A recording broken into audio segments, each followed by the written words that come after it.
Good morning, good afternoon, good evening to you, depending on wherever you are. Welcome to this Specim webinar, Best Practices for Hyperspectral Remote Sensing with Drones. My name is Jukka Okkonen. I'm the co-founder of Specim Spectral Imaging, and I'm currently a senior application specialist for airborne applications. Today with me on this webinar, I have two guest speakers. First of them is Dr. Eija Honkavaara.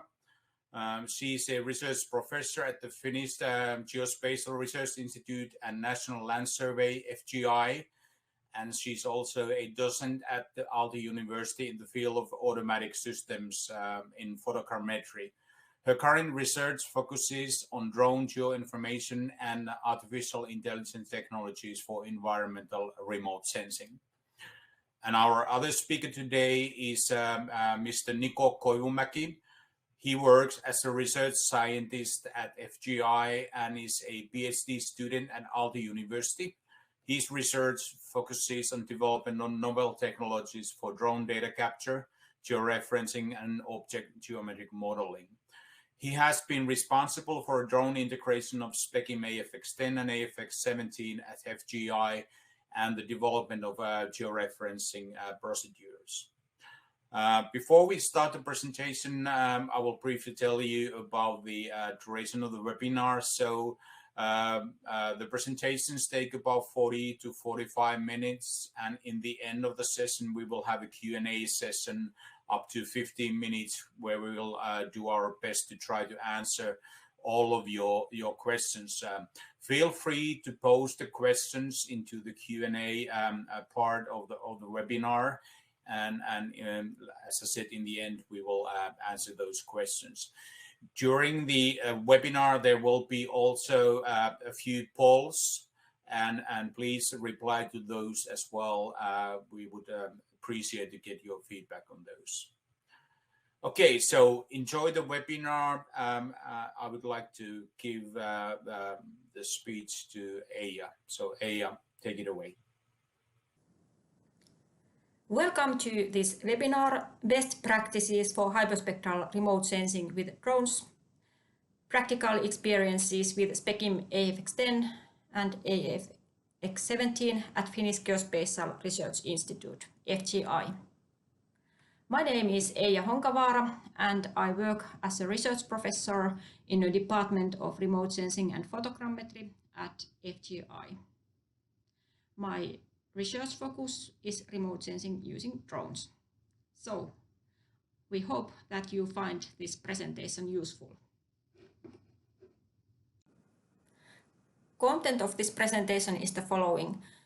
First, we will tell about background at drone research at FGI. Next, we will tell you about operating AFX at FGI. Next, we will tell about campaigns in 2021, and then we will give more detailed results from two case studies, crash quality and quantity analysis, and monitoring bark beetle infestation. And in the last part of the presentation, we will discuss about experiences, development suggestions, and future research.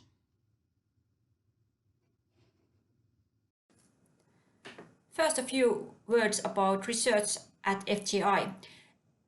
FGI is the research department in the National Land Survey of Finland, and we are conducting innovative research and expert services within the field of spatial data.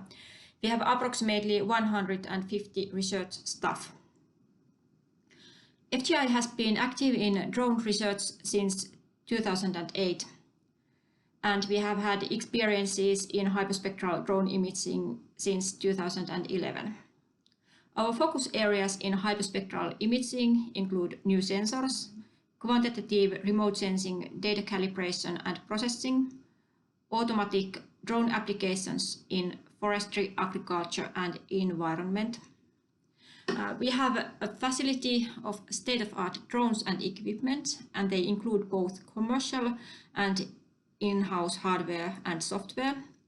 And we have been using AFX cameras since autumn 2020. We have an extensive collaboration network with different applications in order to share our technological results with different applications. Here you can see our team in hyperspectral drone imaging. There is me, I'm a team leader. We have Teemu Hakala, Kirsi Karila, Niko Koivumäki, Lauri Markelin, Roope Näsi, Raquel Alves de Oliveira, and Juha Suomalainen. And our expertise covers entire chain from hardware to applications, and we think that it gives us good basis for developing new innovative applications. And next, Niko Koivumäki will tell how we have been operating AFX sensors on board our drones. Hello, my name is Niko Koivumäki. I'm working in AS Group in Finnish Geospatial Research Institute. My main focus is drone-based remote sensing data collection and geometry. That includes all kinds of hardware integrations, drone piloting, camera calibrations, data processing workflows, and geometric accuracy validation. We have done around 100 campaigns or drone flights with the AFX cameras, and today we are telling more about our experiments so far.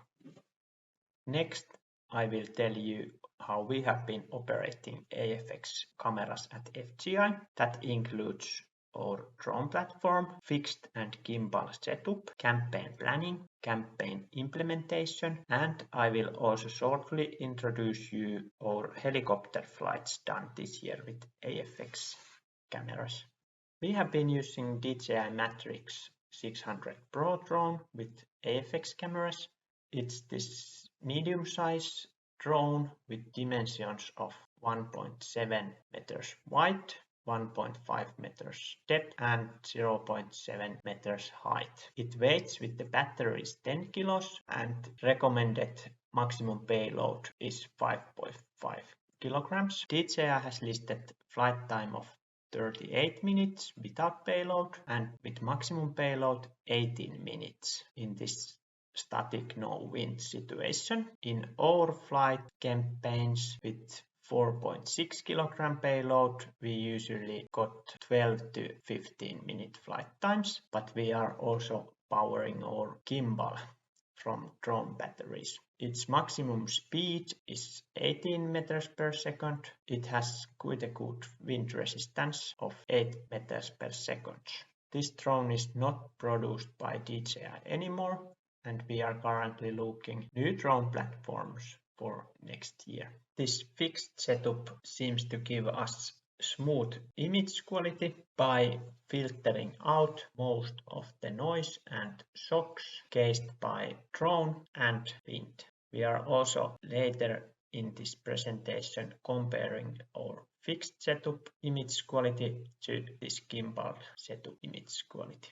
Here is Specim AFX17 mounted on damper gen vibration damper, and here you can see also the GPS antenna, this black for the camera and white are the GPS antennas of the drone. And here you can see the cables and the back of the camera and also the battery.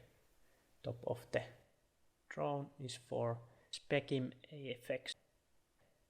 For our gimbal setup, we have been using Kremsi T7 3-axis digital gyrostabilized gimbal. It's designed for aerial work. It can hold different kinds of sensors and its camera case is quite large, so it can easily fit many kinds of cameras. It weighs almost 2 kilograms and it can hold over 3 kilograms payload. Its static current is 300 milliamperes and its angular vibration range is plus minus 0.02 degrees. It has very wide range for pan, tilt and roll. It works in input voltage of 15 to 52 volts, and in our system we have been powering it from drone's batteries, so we don't need any external batteries for the gimbal. And in our drone system, the gimbal is mounted using this vibration damper plate, which cancels the noise and shocks created by drone. And we also have this hyper quick release mount, so it's very easy to change between AFX10 and 17 cameras. Next we will show how to install Gremsy T7 gimbal to Matrix 600 Pro drone. First we plug in the power cable, and then we will plug in the control cable. That will give the drone movement readings to the gimbal. And power is coming from the drone batteries. And next we can install the gimbal to this quick release mount. Next we will plug in the external battery to Specim camera. We are using LiPo 4 cell batteries, 4000 milliamperes per hour. It's over there. And next and finally we will plug in the GPS antenna to Specim camera. After that everything should be ready, and you can turn on the drone. And if the gimbal is not finding the right position, you can try to adjust the cables so they are loose enough so they don't affect the gimbal, or you need to probably balance the gimbal again. You can see it, so it will not lock in the right position if it's not correctly balanced, or if there is something affecting the test. Over here you can see it's testing all the rotations. Now it's ready to fly.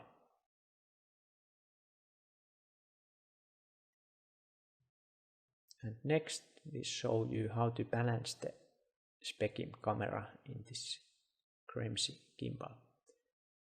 First you can find the right position with these side screws, so it will lift it up and down. And then there is more 3 screws that will move the camera left and right, but also those will move it forward and backwards.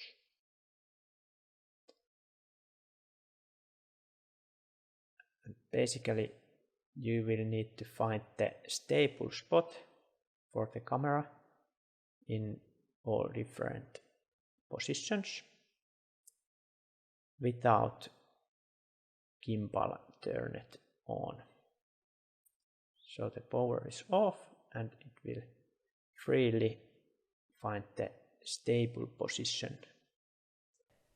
We are using this Specim AFX sensors Excel sheet. There we input the ground pixel size and ground speed, and we will get frames per second, flight altitude and SWAT wide with different pinning setups for the cameras. That information we are using to plan the flight route for the drone.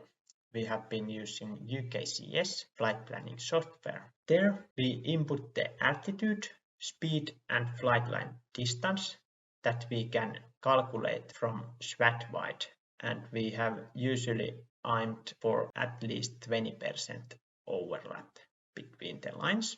There we can create this area-based scan that calculates us the flight route in desired area. And from UKCS, we output the flight route KML format, and we can later use that in next step to create flight lines for AFX camera. This UKCS flight planning software supports different drone systems, and it's very easy to create these different kind of flight plans, and you can directly export the KML format. In final step to create this flight route for AFX camera, we have been using Google Earth. There we input this flight route from UKCS, and then we draw by hand each Specim flight line over the flight route, and we are excluding the turning points because Specim camera is this push broom sensor, so these sharp turns doesn't give us good quality data. So we only want to collect data in straight lines. And after we have planned all the flight lines, we can name each of them, and then we export the flight lines in KML format. Usually first we place our reflectance panels in open area, and usually in forest area we can't include the panels inside the area or inside the forest. So then we will find the next closest open area where we can put the panels. And usually that same place is the place where we start the flights. So then we need to include few flight lines over the panels in the flight plan to collect the panels data also with the Specim camera. We have two different reflectance panels with different nominal reflectance values seen in the picture. And those panels are used in reflectance calibration. We are using this GNSS base station data from NLS Finpos positioning service to achieve centimeter level positioning accuracy. But optionally, we can place ground control points in the area. Specim has created this web user interface for the cameras. There we need to check the camera and GNSS status that those are okay. Then we will upload the created mission for the camera and also select the flight parameters. There we can select the frames per second and also the exposure time, but there is also these flight control values. So there is this start and endpoint tolerance value. We have been using 7 to 15 meters. There is also this heading tolerance that we have been using 60 to 75 degrees, and that is the heading value that the drone is allowed to approach the flight line. And then there is also this distance tolerance, which we have been using 5 to 15 meter, and this max of track detection has been 5. That distance tolerance tells that how far we can go from the flight line and how many times we can go over that line camera to stop recording. Finally, we will upload the mission to drone and do this inertia measurement unit initialization. So here we fly one direction 5 meters per second about 10 seconds, and then we come back the same flight line. And after that, we can start the automated flight mission. And also after landing, we will check that all data is collected. And if something is missing, we will carry on and do the same flight again or adjust the flight lines if needed. We had few helicopter flights with AFX10 camera, and we also had few Riegel lidars in those same flights. The Specim AFX10 camera was mounted with this fixed setup shown you before in this presentation. GNSS antenna was placed on top of the helicopter to achieve good visibility.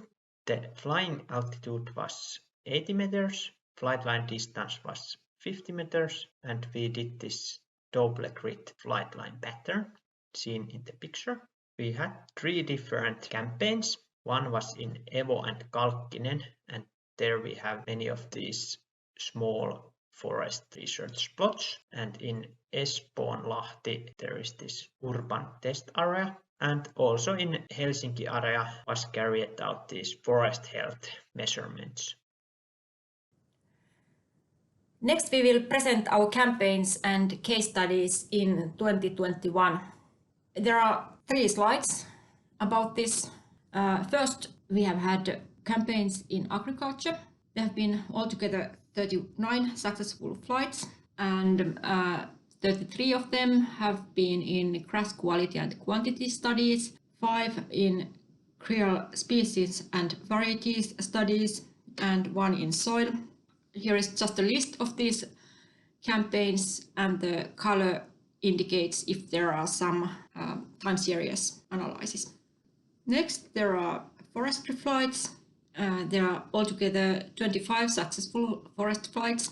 10 of them have been in bark beetle infestation monitoring. 3 have been in forest health and especially root rot detection.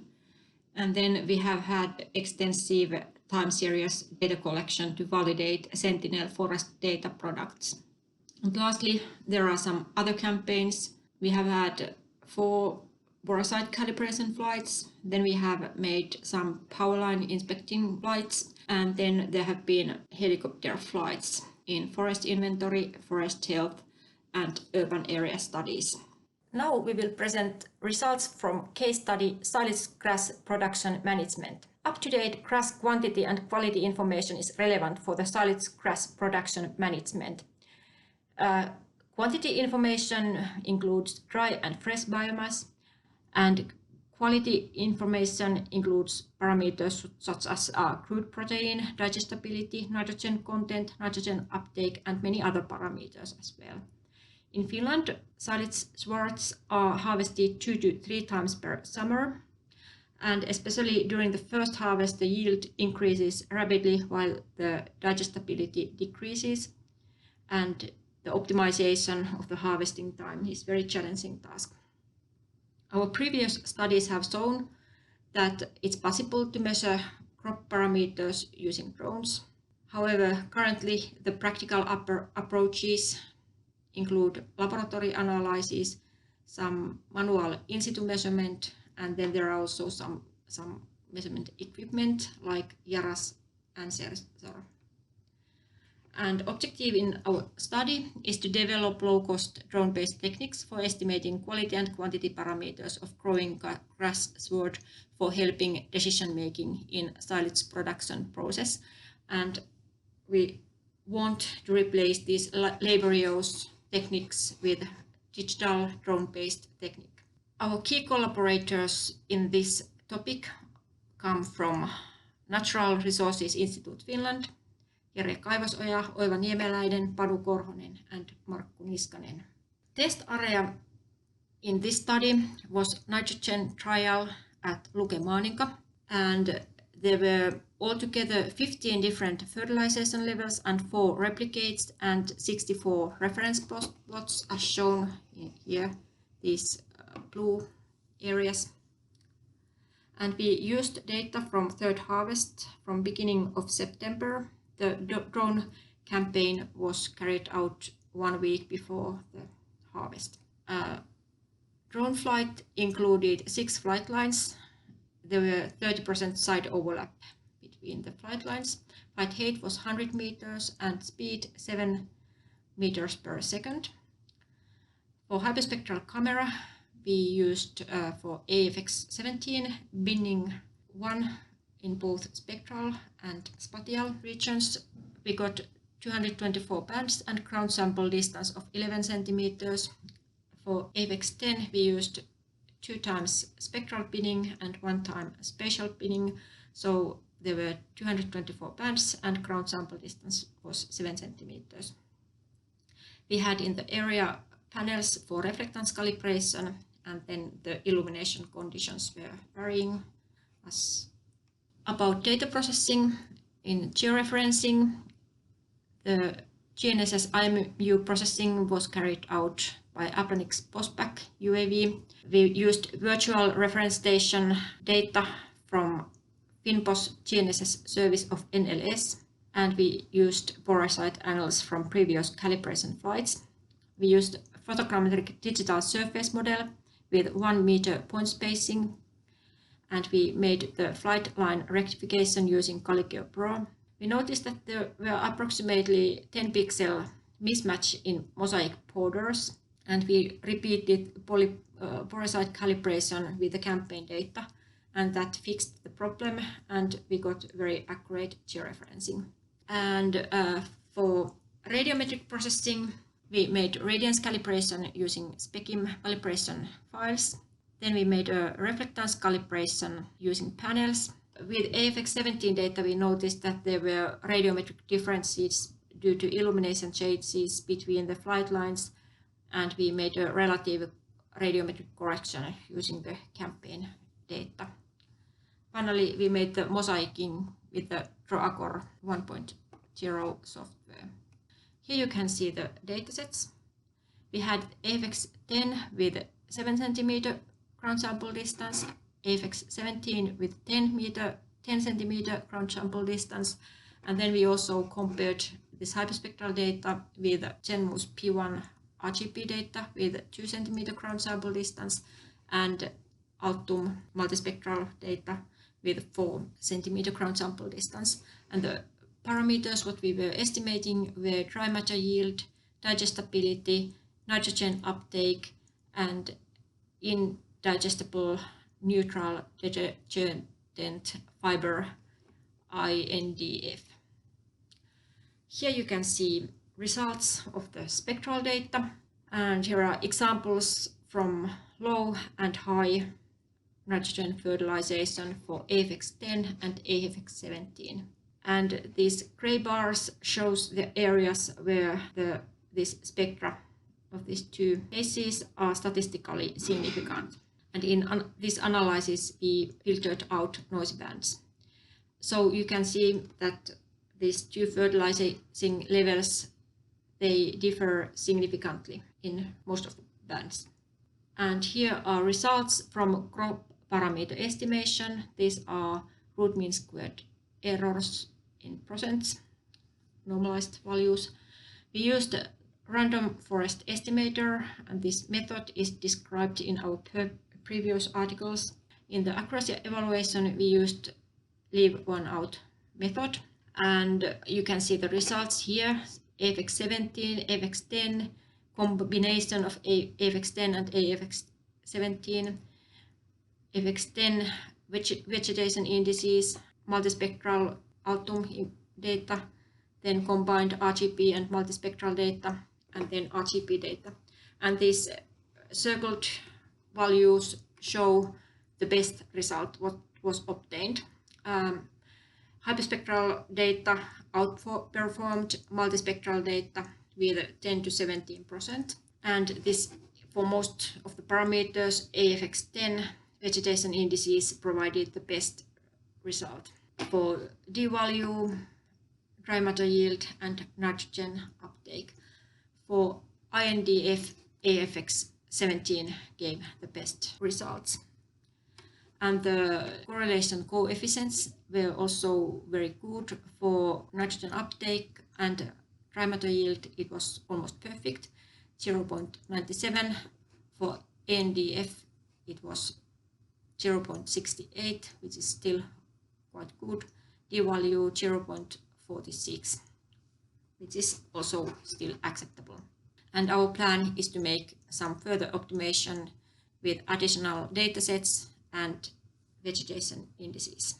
Our second case study is remote sensing of bark beetle infestation. Bark beetles are causing increasing threat to spruce forests due to the climate warming, and if this problem is left unmanaged, the infestation might escalate uncontrollably. This kind of situations can be seen, for instance, in North America and in Central Europe. This bark beetle infestation causes various symptoms in spruces that can be identified by remote sensing, especially the crown needle symptoms, this green attack, which are seen as changes in needle spectra before visible impacts in crowns appear, and then in the later phases, changing ground color from yellow to red, brown, and finally to gray. And objective of our research is to develop efficient tools for mapping and early detection of bug beetle infestation using drone-based remote sensing and multi- and hyperspectral imaging. Important collaborators in this study area come from University of Eastern Finland, Päivi Lyytikäinen Saarenmaa, and Samuli Junttila. In this study, we are using Paloheinä monitoring site. There is a serious bug beetle outbreak ongoing in this area, which is located in Helsinki Central Park. In this study, we are evaluating 3 and 6 classes cases for crown color symptoms. In both cases, we were using the same datasets. In 3 classes case, we classified it as healthy, infested, and dead. And in 6 classes case, we just used finer scale of these healthy classes. The field data was collected by Samuli Junttila. And here you can see examples from healthy, infested, and dead trees. The flights had altogether 8 flight lines, and we had 20% site overlap at tree tops and 36% site overlap at ground level. Flight height was 100 meters, flight speed 7 meters per second, and the settings for hyperspectral camera were similar like in the agricultural study. So we had 224 bands in both sensors. Ground sample distance was 11 centimeters for AFX17 and 7 centimeters for AFX10. We had here also panels for reflectance calibration, and the illumination conditions were also varying in this study. Here you can see datasets that we were analyzing in our classification study. So we had orthomosaics from Mycasens altum. Ground sample distance was 5 centimeters. From AFX10, ground sample distance 10 centimeters, and AFX17, ground sample distance 10 centimeters. And conditions were varying. Maybe they were varying a little bit more for the hyperspectral flights. And here are results from spectral data for AFX10 and AFX17. Because of illumination conditions, we could not perform absolute reflectance transformation for this data, and therefore we used normalized spectra. And here is example for blue one is for healthy trees, and orange one is for infested trees. And our analysis showed that for the most of the spectral range, these differences were significant. So this gray area shows the areas where the spectral curves are different. Here you can see the results. We were using random forest classifier here and leave one out assessment of accuracy. The first observation is that hyperspectral and multispectral images gave very similar results. The differences were on the level of 5%. And in 6 classes case, the hyperspectral imaging was a little bit better. The best results were obtained with AFX10, and here the overall accuracy was 73.3%, and the kappa coefficient was 0.60, which is quite acceptable result. And then for 3 classes case, Mycasens altum gave the best result. So the overall accuracy at best was 90%, and the best kappa coefficient was about 0.83. So this 3 classes classification had very good results. We also noticed that we need to improve this AFX data processing in forest environment. First of all, there were this non-uniform illumination, which is a problem in many campaigns. Then there was this challenges with the forest data processing. I will show in next slide one example about it. And then we need to test more different vegetation indices for this hyperspectral data. So in this forest data, our rectification approach was not very good. So we noticed that there were quite much distortions in the borders of mosaics, and this also disturbed a little bit our analysis. Instead, in raw data, all these trees were high quality, and we have already made testing with smoother DSM, and the results were a lot better, but we didn't get that ready for this presentation. Now we come to the last part of the presentation concerning our experiences, development ideas, and further research. We did 70 successful AFX flights in summer 2021, and the overall impression is that the system is easy to operate. There were also fast and qualified customer support helping us when we faced problems. The system seems to be robust considering the synchronization, stability, and data quality. And this is a high-performance system that enables highly automated data processing, especially the high-quality georeferencing with Applanix GNSS IMU, and when it's integrated with a positioning service like NLS Finpos, it makes data collection very efficient. Also, spectral data quality seems to be excellent. Some experience of use cases at FGI. In agricultural use case, the process is operational. Some development is still needed for RAT 3D environment, especially for atmospheric correction. Some development is needed in order to handle these situations with changing illumination conditions. We had some challenges in approximately 30% of summer 2021 flights. Examples of challenges was that recording started, but it didn't stop, and when one line failed, then rest of the lines were not recorded, or the system didn't start recording the first line at all, and then after that the rest of the lines were not recorded. It was not possible to see the failures in real time. They had to be checked from the recorded data, folder by folder, manually. And in the case of unsuccessful data collection, then usually the same flight was carried out again, because modifying flight plan is complicated and time-consuming in field. We did not study reasons for these failures comprehensively, but potential explanations include high wind, flight lines were drawn too close to the turning points, real-time GNSS was inaccurate, or non-optimal tolerance settings. And then there were also some challenges in getting connection to the camera before the flight, and there were different tricks to make, like remove corrupted empty flight plan from the hard disk, restart browser, empty browser history, use another browser, and so on. I think that some of these are already corrected in the new firmware. And here are some development suggestions. Firstly, some technical improvements would be very nice in order to make campaign planning and implementation easier and more robust.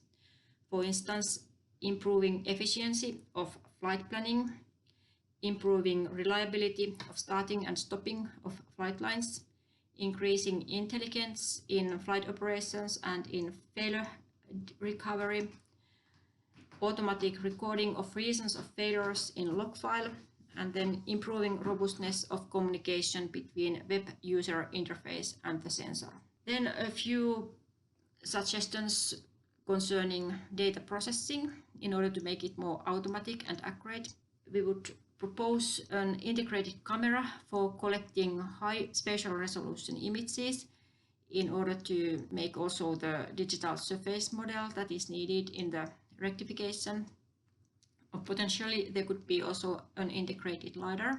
Then it would be super great if there were irradiance sensor for measuring incident irradiance in order to make automatic reflectance transformation and for detecting illumination changes during the flights.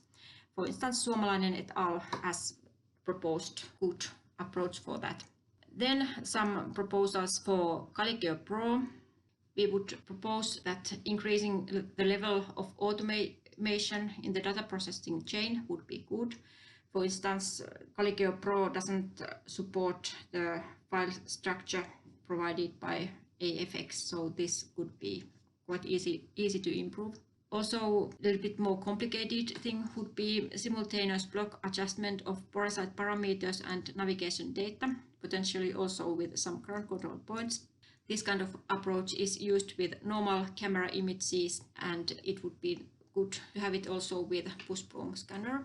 And then there could also be some simple tools for mosaicing and empirical line calibration. In this slide, you can see all the references we have been using in this presentation. And this is our last slide. Here, we would like to thank all the funding agencies, Academy of Finland, Ministry of Agriculture and Forestry of Finland, and different European Union programs. I would like to mention two very important projects that are ongoing. Unite Forest Human Machine Interplay is an Academy of Finland flagship project, and FUAVE, Finnish UAV Ecosystem, is Academy of Finland networking project. And once more, thanks to our collaborators in Natural Resources Institute Finland and University of Eastern Finland for their collaboration in the case studies. And many thanks to the audience. Thank you for listening to our presentation. I hope you will have many questions to us, and maybe we will have possibility to do some collaboration in the future. So thank you. Okay, thank you very much, Eija and Nico, for very interesting and thorough coverage of your work and applications, and also the very good development ideas for the AFX systems. So we have some time now for the questions. There are a few already, but please keep posting them. We will do our best to answer all the questions during this session. And if we cannot do it right here, we will get back to you via email. But let's start with the first questions. So here's the first one. Why do you use more than one different reflectance target? What is the purpose of the custom-made targets, and who has manufactured them? Eija, would you like to take this question? Yes. So we have, in these studies, we had two sets of targets. One set are these Zenith polymer diffusers, and another set is this custom-made. This is just for testing purposes to have two sets of targets. And these custom-made targets, we have studied the anisotropic performance of different materials, what we can buy in a hardware store, and we have then implemented those. So they are carpets and then one painted target. So we have studied that quite a lot and made these custom-made targets. And another set is bought from Zenith polymer. Okay, thank you very much, Eija. The next question, can the AFX camera also be mounted to DJI M300 drone? Well, basically it can, but it's very close to the payload limit of that that drone. The maximum payload for M300 RTK is 2.7 kilos. The weight of the AFX10 is 2.1 kilos. We do have a fixed mount, which is 0.6 kilos. So in total, already 2.7.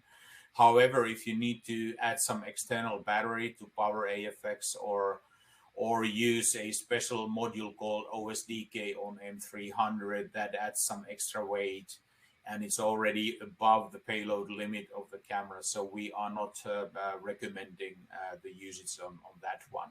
And I've also discussed extensively with DJI. It's not possible to take out any components of that camera to extend the payload range. So I'm not recommending the use of that drone with the AFX series. Okay, then the next question is, how many spectral bands are needed for these studies? Won't 20 bands be equally good? I believe, Eija, this is for you as well. Yes, this is always very challenging question. in different studies, we are still investigating that what are the optimal bands. And of course, when you know the optimal bands, then a smaller number is enough.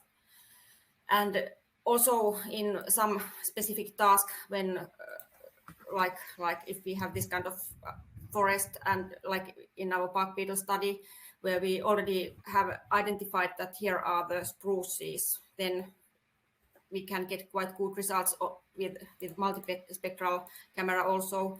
But then in very difficult tasks where we are going to be operational and we have to find first classify complex forest, for instance, and then analyze the health of specific trees, then it can be much more difficult task.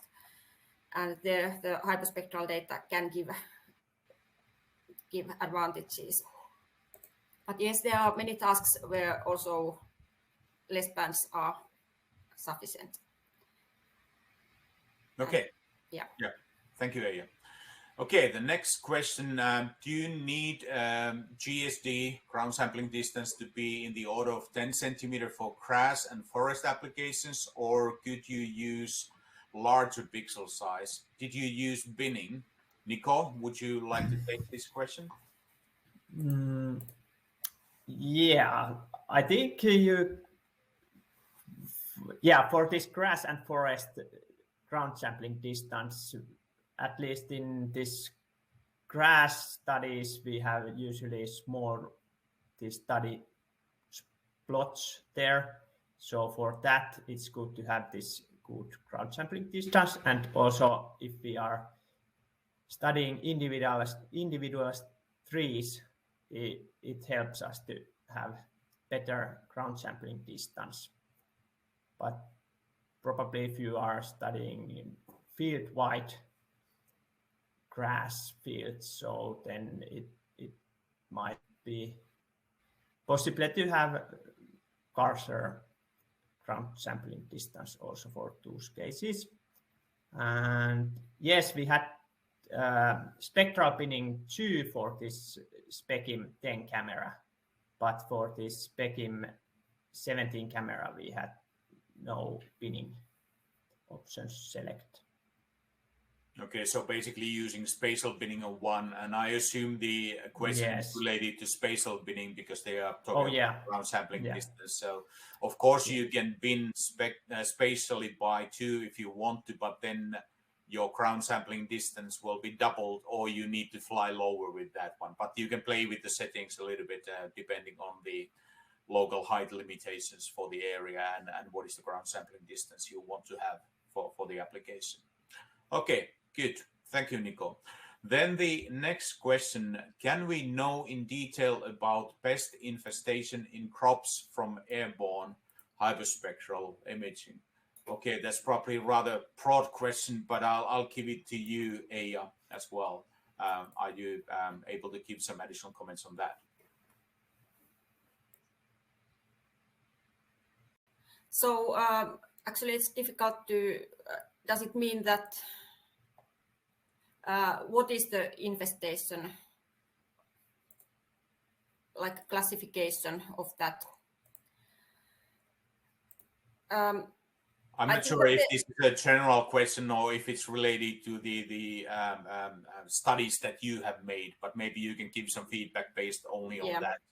But anyway, of course, there should perhaps, at least we need some preliminary information about what kind of symptoms different infestations cause to the crops, and then we can try to identify it. Okay, good. Thank you. Then the next question is easy, so I will take that one. So will the presentation be available online? Yes, it will be. Our marketing team will be sending a download link to all the participants after the event. Then there is a question about hyperspectral imaging versus multispectral imaging. Please give information more. So I think the person is interested in learning more about the comparison between hyperspectral imaging versus multispectral data. Eija, are you able to share some additional comments? There was already some of that presented in the webinar material. But do you have some additional comments to add in here? This is also a very broad topic and a question. Yes. So in hyperspectral, we have a lot of bands. Like in our case, we had more than 200 bands, and in multispectral, we have a few selected bands. And the multispectral bands, they have been selected based on a lot of knowledge about typical challenges, or infestations or vigority of plants and so on. And they give good results in many tasks where they are intended. But then I would say that like hyperspectral is good for investigating, and then when we enter into more complex problems, like in forest, where I mentioned that already, that we have to make first species classification and then study more these selected trees. So then hyperspectral might give more information. Okay, good. Thank you. Then the next question is, you appear to use targets of 2 different reflectances during the flights. Is it not, is not one reflectance target enough? I can briefly answer that, and then you can probably add some comments. So typically the advance of using multiple reflectance levels is, for example, if we consider agricultural or wet station applications where the spectrum is in a way that on the visible range we have very low reflectances, and on the near-infrared range above 700 nanometers the reflectances are very high. So it's good to have a combination of multiple reflectance panels, like for example 5%, 30%, 60%, to be able to cover the full spectral range, having kind of an optimal reflectance level for comparison. So that's the reason typically to use multiple targets, at least 2, but preferably 3 or even more than was in this study. Would Nico or Eija like to add something on this comment? I think it was good answer. Okay, good. Okay, then there's one more question here at the moment. So for bark beetle, did you see any improvement having the shortwave infrared range? Okay, I think they're referring to the NIR range of the AFX17. Have you been able to study that more in detail, the advance of using the infrared range? So the results we showed, they are preliminary results. So we have just entered to the topic, and in this study we did not see that kind of effect. But anyway, as I already told, we still need to improve the data quality, this pre-processing quality, like georeferencing. There were some challenges, so we are still investigating that. So we can share then results from that soon. That did we find any improvement? Then the second question, do you ever have battery issues with M600? I use it from time to time and have encountered bugs upon startup. Nico, do you have any experience on having some issues with the batteries of M600? Yeah, we had some problems with the charging station for the one of the slots. So it didn't always start charging one of the batteries, and then of course when the one battery is not fully charged, the drone doesn't let us to fly with that. But after we noticed that problem, we now know to check it more carefully, so that didn't happen anymore. But I don't know if that's related to that, but yeah, that's only problem with us. Okay, and it could be that they are kind of a unique problem for some specific unit of that different model. Yeah, yeah. It's on all the models. Yeah, I think so. Okay, thank you, Nico. Okay, then the next question also related to the batteries and power. So I see that it need to add one external battery. regarding power consumption, is it possible to use drone batteries? Let me reply to that. First of all, there are basically three options to power AFX10 or AFX17, either using an external battery, or in some setups power from drone, or in some setups you can also power it from Gimbal. About the power consumption, so the power consumption is about 1 ampere per hour, and the voltage range is from 10 to 30 volts DC. So basically, if you use external batteries, you can use, for example, lithium polymer 6S batteries, and the range could be from 2000 to 4000 milliamperes, so basically 2 to 4 ampere hours to be able to operate for 2 to 4 hours during the day. Of course, if you have a separate battery for the AFX, you need to still land down and swap the batteries on the drone, typically. I mentioned the option to power the system from Gimbal. For example, some of our customers have been using a drone from Free Fly Systems, the model Alta X, and they have a Gimbal Hobby Pro. So in that setup, we have an option to power the AFX directly from the Gimbal power as well. There is also another question related to the powering from drone from the same person who asked the previous question, so I'll take this here. There's first a comment. DJI stated that their SkyPort and an appropriate electronic card could provide the required power, 12 volt DC and up to 4 amperes.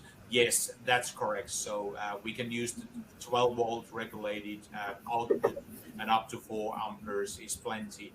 Of course, if you consider the flight time of M600 alone, it's relatively short. We are talking about 12 to 15 minutes. And if you draw the power for the instrument as well from the same batteries, it reduces the flight time even more. So then probably the additional battery is a better option, although it adds some payload weight. Okay, then the next question, are you using DJI's own IMU? Let me answer that one as well. No, we have a built-in GNSS IMU unit inside the AFX10 and AFX17. We are using Trimble Atlantic's APX15, which is embedded, so it's inside the AFX hyperspectral image, and we are using that one. We have 2 other webinars given earlier where there are further details on the technical implementation of the AFX series. We can share those in case you are interested. Okay, then moving to next question. Do you perform hyperspectral image stitching between flight lines, or only use the more relevant bands? To be honest, I don't know what you mean by referring to relevant bands, but we do not perform stitching because the AFX instrument is a push-broom hyperspectral imaging, so it's giving us line images, and we georeference them on each flight line, and then we simply mosaic the flight lines together and relying on the georeferencing result. We do perform the boresight calibrations, which is finding out the misalignment between the IMU and the camera entrance pupil. And after those correction parameters, we can typically mosaic the flight lines together. But as you saw in AS presentation, there's sometimes small errors which can be then fixed by using some additional points. But typically, no stitching is made between the images.